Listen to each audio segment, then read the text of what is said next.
യസീദ് ഇബ്നു ഹാറൂൻ റഹിമഹുല്ലാഹ് ഖുർആൻ ഓതി കരയുന്ന ആളാണ്. തൊട്ട് മുമ്പിലുള്ള വീട്ടുകാരൻ പാട്ടുപാടി കൂത്താടി നടക്കുന്ന ആളാണ്. യസീദ് ഇബ്നു ഹാറൂൻ തങ്ങളുടെ രണ്ട് കണ്ണുകളുടെയും കാഴ്ചശക്തി നഷ്ടപ്പെട്ടു പോയിട്ടുണ്ട്. ശിഷ്യന്മാര് ചോദിച്ചു, ഐനൽ ഐനാനിൽ ജമീലതാൻ യാ യസീദ് ഇബ്നു ഹാറൂൻ. യസീദ് ഇബ്നു ഹാറൂനെ, നിങ്ങളുടെ മനോഹരമായ ആ രണ്ട് കണ്ണുകൾ എവിടെ പോയി? എന്തേ കാഴ്ചകൾ നഷ്ടമായത്?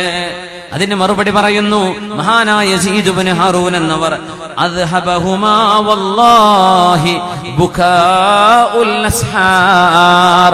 എന്റെ കണ്ണുകളുടെ കാഴ്ച നഷ്ടപ്പെട്ടു പോയത് സുബഹി നേരമാകാനിടത്ത്, പാതിരാവ് അവസാനിക്കുന്നിടത്ത്, സുബഹി വാങ്ക് വിളിക്കാൻ പോകുന്ന നേരത്ത് ഞാൻ കരഞ്ഞ കണ്ണുനീര് കൊണ്ടാണ്. ലാകിന്നഹാ ഇൻദൽ ഹയ്യിൽ ഖയ്യൂം. എല്ലാം അറിവുള്ളവനായ, എല്ലാം കാണുന്നവനായ റബ്ബിന്റെ അരികത്തേക്ക് എന്റെ കാഴ്ച ഞാൻ വിട്ടിരിക്കുകയാണ്. കരഞ്ഞ് കരഞ്ഞ് കണ്ണുനീർ പോയത്, അല്ലാഹു കണ്ണിന്റെ കാഴ്ച പോയത്.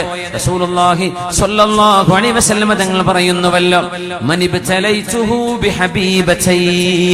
ഒരു മനുഷ്യന്റെ ഏറ്റവും ഇഷ്ടപ്പെട്ട രണ്ട് സാധനം, രണ്ട് കണ്ണുകൾ. അതിനാണ് ഹബീബതൈഹി എന്ന് പറയുന്നത്. ഒരു മനുഷ്യന്റെ ജീവിതത്തിലെ ഏറ്റവും ഇഷ്ടപ്പെട്ട രണ്ടവയവം രണ്ട് കണ്ണുകളാണ്. അള്ളാഹു അതിന്റെ കാഴ്ച നഷ്ടപ്പെട്ടവരുണ്ട്, ഷുഗർ വന്നിട്ടും അല്ലാതെയും. അള്ളാഹുവേ, നീ അവർക്ക് ശിഫ കൊടുക്കണേ തമ്പുരാനെ. നീ ഞങ്ങൾക്ക് തന്ന കാഴ്ചശക്തിയും ശരീരത്തിന്റെ ഓരോ ഹവാസിന്റെയും ഓരോ സെൻസുകളുടെയും കഴിവുകൾ ഞങ്ങളിൽ അള്ളാഹുവെ നഷ്ടപ്പെടാതെ മരണം വരെ നിലനിർത്തി തരണേ തമ്പുരാനെ. മനിബ്തലൈതുഹു ബിഹബീബതൈഹി. ആരുടെയെങ്കിലും കണ്ണിന്റെ കാഴ്ച ഞാൻ എടുത്തുകൊണ്ടുപോയി പരീക്ഷിച്ചാൽ, അല്ലാഹു പറയുന്നു, ആരുടെയെങ്കിലും കാഴ്ച ഞാൻ എടുത്തു കളയുകയും ഫസ്വബറ, എന്നിട്ട് ക്ഷമിക്കുകയും ചെയ്താൽ, അവൽതുഹു അൻഹുമൽ ജന്ന. ആ രണ്ട് കണ്ണുകൾക്ക് പകരം സ്വർഗം ഞാൻ പകരം കൊടുക്കുമെന്ന് അല്ലാഹു പറയുന്നത് ഹദീസ് ഖുദ്സിയിൽ ഹബീബുനാ റസൂലുള്ളാഹ് സ്വല്ലല്ലാഹു അലൈഹി വസല്ലം അങ്ങനെ സ്വർഗം കിട്ടാൻ കാരണമായ കരച്ചിലായിരുന്നു യസീദ് ഇബ്നു ഹാറൂൻ തങ്ങളുടേത്. ജീവിതം കഴുകി ശുദ്ധിയാക്കാൻ അല്ലാഹു നമുക്ക് അങ്ങനെ അവനിലേക്ക് പശ്ചാത്തപിച്ച് മടങ്ങാനുള്ള കഴിവ് അല്ലാഹു നമുക്ക് നൽകി അനുഗ്രഹിക്കട്ടെ. വലാ തത്തബിൽ ഹവാ ഫയുദില്ലക അൻ സബീലില്ലാഹ്. നിങ്ങളുടെ ശരീരം നിങ്ങളോട് ചെയ്യാൻ പറയുന്നത് അത് നിങ്ങൾ ചെയ്തു കൂട്ടരുത്. നിങ്ങളുടെ ശരീരം നിങ്ങൾക്ക് എതിരാണ്. ശുദ്ധ ഖുർആൻ എത്ര സ്ഥലത്താണ് പറഞ്ഞത്? നമ്മുടെ ശരീരം നമുക്കെതിരാണ്, നമ്മുടെ ആത്മാവിനെതിരാണ് നമ്മുടെ ശരീരം. നമ്മുടെ ശരീരം വിശ്രമിക്കണം, ഉറങ്ങണം എന്ന് പറയും. ആത്മാവ് നിസ്കരിക്കണം എന്ന് പറയും. നമ്മുടെ ശരീരം നോമ്പെടുക്കണം എന്ന് പറയും. നമ്മുടെ ആത്മാവ് നോമ്പ് വേണമെന്ന് പറയും. ശരീരം പറയും വിശക്കുമല്ലോ വേണ്ട, ദാഹിക്കുമല്ലോ വേണ്ട എന്ന്. നമ്മുടെ ആത്മാവ് പറയും ഖുർആൻ എടുത്തോത്, അള്ളാഹുവിന്റെ വചനം കേൾക്ക്. നമ്മുടെ നഫ്സ് പറയും വേണ്ട, പാട്ട് കേൾക്കാം, അത് കേൾക്കാം, ഇത് കേൾക്കാം. നിങ്ങളെങ്ങാനും നിങ്ങളുടെ ശരീരത്തിന്റെ വിളിക്കാണ് ഉത്തരം നൽകുന്നതെങ്കിൽ ഫയുദില്ലക അൻ സബീലില്ലാഹ്, അള്ളാഹുവിന്റെ വഴിയിൽ നിന്ന് നിങ്ങളെ ബഹുദൂരം കൊണ്ടുപോവുകയും നരകത്തിലേക്കുള്ള വഴിയാണ് നിങ്ങളുടെ ശരീരം വരുത്തിവെക്കുന്നത്. എത്രയോ പെൺകുട്ടികൾ, ആൺകുട്ടികൾ വിവാഹത്തിന്റെ പേര് പറഞ്ഞ് ചാടിപ്പോകലുകളും ഓടിപ്പോകലുകളും എത്രയാണ് നടന്നു കഴിഞ്ഞത്, എത്രയാണ് നടന്നുകൊണ്ടിരിക്കുന്നത്. എത്ര രജിസ്ട്രേഡ് മാരേജുകൾ, എത്ര പഞ്ചായത്തുകളിൽ, എവിടെയെല്ലാം കോടതികൾ വരാന്തകളിൽ അലഞ്ഞു തിരിഞ്ഞ് നടക്കുകയാണ്. എന്തിനാണ് ഈ മോഹം? ആ മക്കൾക്കറിയാത്തത് കൊണ്ടല്ല, ഉമ്മയും ഉപ്പയും അവർക്ക് പ്രിയപ്പെട്ടവരാണ്. അവർക്കറിയാത്തത് കൊണ്ടല്ല. എനിക്ക് അനുജത്തിയുണ്ട്, ജ്യേഷ്ഠത്തിയുണ്ട്, എനിക്ക് ജീവിതമുണ്ട്, എനിക്ക് തറവാടുണ്ട്, ഞങ്ങൾക്ക് കുടുംബമുണ്ട്. അറിയാത്തത് കൊണ്ടല്ല.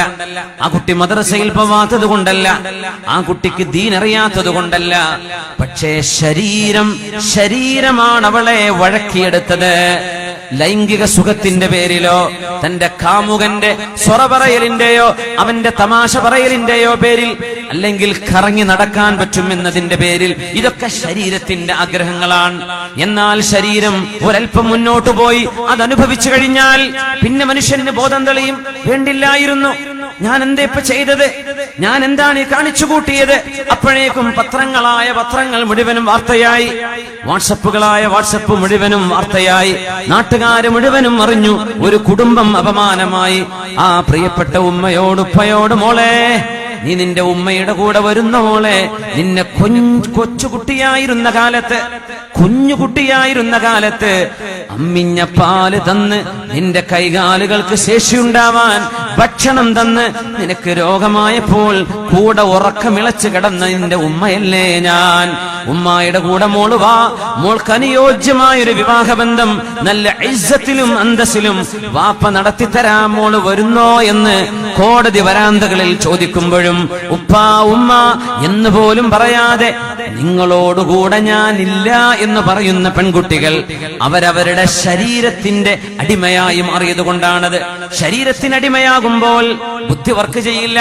ശരീരത്തിനടിമയാകുമ്പോൾ ശരീരത്തിന്റെ സുഖത്തിനപ്പുറം 3 തുണി കഫംപുടയിൽ പൊതിഞ്ഞ് മണ്ണിലേക്ക് കൊണ്ടുപോകാനുള്ള ശരീരമാണ് എന്റെ ശരീരമെന്ന ബോധം ആ നേരം വരില്ല.